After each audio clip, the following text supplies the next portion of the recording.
hizo niseme tu rasilimali ni mawakala wa soko la hisa na vile ni taasisi ambayo ni ya serikali. Wao ni government affiliated broker na wako chini ya benki ya TIB. Vile ni wana leseni ya kufanya shughuli hizi kusaidia kwenye mambo ya hisa, bondi pamoja na masoko ya fedha. Ni wataalamu na washauri katika maeneo ya uwekezaji. Walisaidia TBL katika kuuza hisa, walisaidia NMB mwaka 2008. Wao ndio walikuwa wameshikilia nafikiri ile IPO ya NMB ambayo iliuzwa shilingi 600, leo tunainunua kwa shilingi 13,000. Vile walisaidia PTA bond ambayo ilishafikia maturity, kwa hiyo haipo tena, na vile wanasaidia kwenye kufanya tathmini za taasisi na kampuni mbalimbali ama biashara mbalimbali. Kwa hiyo wana uzoefu mzuri wa kutosha. Kwa siku ya leo nitaongelea kuhusiana na mambo takriban 35 ambayo yanajitokeza sana katika masuala ya uwekezaji, hasa katika makosa. Na katika somo letu hili la leo linagawanyika sehemu kubwa mbili. Sehemu ya kwanza ni uwekezaji, lakini na sehemu ya pili ni makosa. So kwa kifupi tu, uwekezaji ukiangalia upande wako wa kushoto ni shughuli inayojikita katika utafiti, kulinda mtaji ili tutengeneze faida. Lakini katika kufanya zoezi hili, picha yako ya kulia, kuna uwezekano mkubwa sana tukafanya makosa. Makosa huwa yazuiliki, kila mtu anaweza kafanya makosa, lakini ni muhimu tusifanye makosa ambayo yatatugharimu sana mbele ya safari.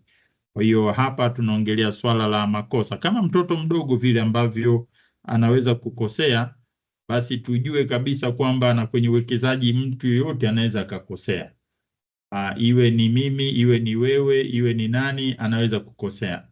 Kwa hiyo ni muhimu kuwa makini kwenye makosa. Yanaweza kutokea, lakini tukianguka turekebishe, tusimame, tukimbie kama huyu bwana mdogo alivyokimbia. Hiyo ni sehemu ya maisha ya kila siku ya mwekezaji. Kwa nini tunajifunza kwenye makosa? Tunajifunza kwenye makosa kwa sababu kadhaa. Sababu mojawapo ili tuepuke. Sababu ya pili, tupunguze idadi ya makosa ili tusije tukapata hasara. Sababu ya tatu, tulinde mtaji wetu. Sababu ya nne ni kujua kwa nini na nini kilichosababisha tushindwe, ili tukirekebisha tuweze kufikia malengo na kuhakikisha kwamba vizazi vijavyo, watoto wetu, hawarudii makosa ambayo sisi wazazi tumeyafanya ama sisi tuliotangulia tumeyafanya. So sijui kama bado ninasikika vizuri upande wenu huo. Ya mwalimu, unaweza kuendelea. Okay, vizuri. Kama ninasikika vizuri nashukuru. So kwenye makosa nitazungumza makosa 35 na baadaye nitaruhusu nafasi ya maswali na majibu. Kosa la kwanza ambalo wawekezaji tunalifanya unapowekeza kwenye hisa, vipande, hati fungani, kwenye majengo ya biashara, kwenye biashara na vitega uchumi vyovyote, ni kuto kufanya utafiti. Na hiyo inasababisha hali ya mtu kuweza kupoteza fedha. Kwa kawaida fedha ina tabia kupotea ikiwa utaiweka mali ambapo hujawahi kufanya utafiti. Kwa hiyo ili kurekebisha kosa hili, nimeandika kama hatua 7 za msingi za wewe kuzizingatia, ambazo sitazizungumza hapa, lakini zimeandikwa vizuri kabisa ubaoni, ikiwa ni pamoja na kuangalia mambo ya uchumi, kusoma taarifa mbalimbali, kusoma vitabu, na wewe mwenyewe kujifunza kama ambavyo umetenga muda wako sasa hivi kuja kujifunza hapa. Tutapunguza kwa kiwango kikubwa sana makosa tunayoyafanya kutuingiza katika hasara katika vitega uchumi mbalimbali ikiwa tutafanya utafiti. Lakini kosa la pili ambalo ni kubwa, ambalo na mimi binafsi nimeliona na mimi mwenyewe nimelifanya kipindi cha nyuma na najaribu kuyarudia, ni kujali zaidi faida kuliko kulinda mtaji. Ukiangalia hapo kushoto kuna taa zinazoongoza magari barabarani. Kwa kawaida ile ya kijani ndio inakuruhusu uweze kwenda mbele. Ikiwaka nyekundu usogei popote. Kwenye uwekezaji tunatakiwa tufanye utafiti, tulinde mtaji, usalama wa mtaji, alafu tuangalie faida. Lakini kwa kawaida watu wengi sana kwenye maisha, kabla tujawekeza huwa tunajiuliza faida kwanza. Faida ni nini? Nitapata kiasi gani? Bila kuangalia uwezekano wa kupata hasara.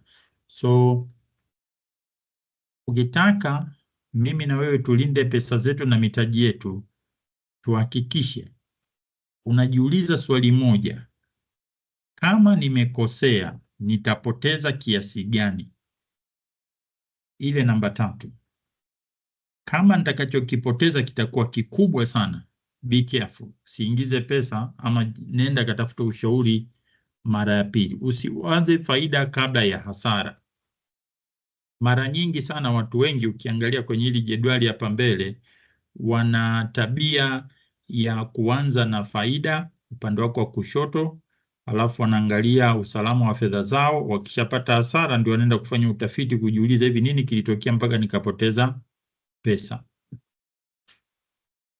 Upande wa kulia unatusukuma kufuata njia sahihi, ambapo fanya utafiti kwanza, halafu pili, ukisharidhika kwamba hapa uwezekano wa kupoteza fedha ni mdogo, ndio unaingia kwenye swala la faida. Kwa hiyo panga vipaumbele kisawasawa. Kosa la 3 ambalo wawekezaji kwenye masoko ya hisa, bondi, hati fungani, vipande, biashara, real estate wanaweza kulifanya ni tamaa ya utajiri na faida ya haraka haraka. Tunaita get rich quick scheme.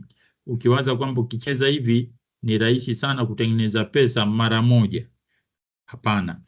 Watu wengi wenye tamaa ya kufaidika haraka haraka wanajikuta wanaingia kwenye michezo isiyoeleweka, ambayo baadhi nimejaribu kuionyesha upande wa kushoto, na matokeo yake wengi wanapata hasara. Ndiyo, kuna uwezekano wa wachache wakapata faida, lakini tukiangalia historia, majority they stand to lose. So uwekezaji unahitaji muda na unahitaji uvumilivu. Kwa hiyo ni vizuri kuvumilia ili uongeze nafasi yako ya kutengeneza faida. Haraka haraka haina baraka. Kwa hiyo ni kuombe tu uwe makini, fanya sala zako, fanya dua yako, wekeza baada ya kuwa umeshafanya utafiti na kuhakikisha kwamba uwezekano kupata hasara ni mdogo. Subiri ili uweze kupata matokeo. Kama unavyoona picha yako upande wa kulia, watu wengi sana utawasikia wanasema hivi, faida yake nitaipata baada ya muda gani, baada ya muda gani, baada ya muda gani. Hawana uvumilivu wa kudunduliza ili kutengeneza na kukuza mtaji na mali na fedha zao.